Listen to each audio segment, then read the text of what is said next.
Escribo rimas, frases, estrofas, párrafos. Gasto bolígrafos, escribo dedicatorias y autógrafos. Escribo mi nombre en un mármol. Escribo en mi cuarto, en el bus o a la sombra de un árbol.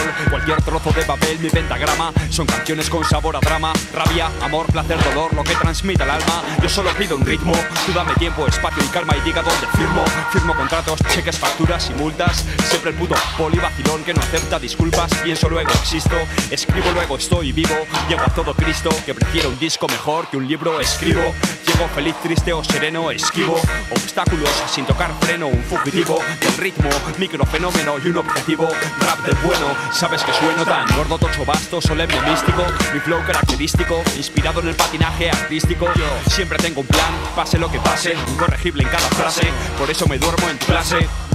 No somos músicos, solo a cada rima le saco múltiplos. Y en esto somos los únicos. Cuando un rap sedujo más que tu lentería, dejé mi firma sobre el polvo de tu estantería.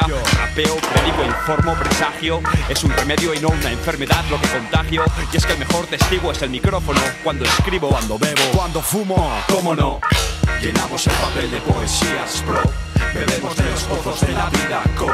Si el humo no te ciega, estate atento, por el resto de placeres te los trae mi show.